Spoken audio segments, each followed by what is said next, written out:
And we'll be hearing more from Russell later in the programme.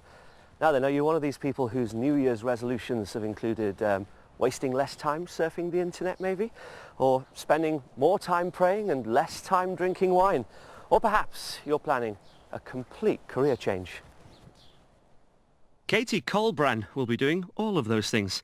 She's swapping her air stewardess's uniform for a nun's habit and is entering a religious community in Essex for a life of contemplation and prayer. 31 lay. That's about £5. I got to a point in my life where I thought there has to be more than this. I was a bit heartbroken. I'd had some bad relationships and my parents had divorced. And one particular time I had fallen out with some friends and I went into a church just randomly and I sat there and I just felt like God was listening to me. It's like I couldn't see God, but I felt like I could hear him paying attention to me. And so I started sort of questioning whether there was a plan for my life. So I decided to go and see my priest. He suggested that I come here on a retreat that they were running. And that was about discovering a bit more about who you are, who you're meant to be. I came back several times, and every time I came, I decided this is something that perhaps in the future I could think about doing. Having made the decision to join the community and become a nun, Katie has spent the last few weeks clearing out her belongings and saying goodbye to family and friends. I'm leaving behind DVDs, my camera, and I've given a lot of stuff away to charity shops as well. That's been a bit bizarre, because it's funny how attached you become to material possessions. Many thanks. Thank you very much. You're welcome. When I finally give up my phone, I think I'm going to find that a bit odd. And Facebook as well, I was a bit of an addict. Yeah, I'm probably going to miss that as well. It's a bit sad, isn't it?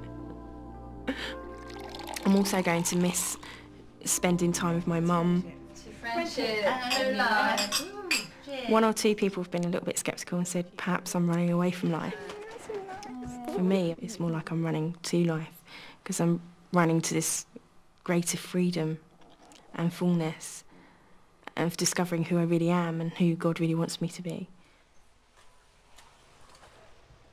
In preparation for joining the community, Katie has been spending time there regularly over the last few months. As a community, we run this as a house of prayer for the diocese. So when we have people on retreat here, we cook for them. If they're residential and they stay overnight, then we prepare their rooms before they come, and then when they leave, we clean their rooms ready for the next time. So there's a lot of washing involved and a lot of ironing involved. I think we all have a specific path in our life that we need to find in order to really live to the fullness of life. And it's not to say that you can't live a full vocation or serve God completely in any other vocation, because you can be married and do that, or you can just be a single person in a normal job and do that. It's just that for me, it was just very specific. It was like being drawn, like a hunger, you know, and nothing else can satisfy it. My truest desire is just to be completely free of all worldly ties, so that I can be completely free to really serve him and do whatever he asks me to do.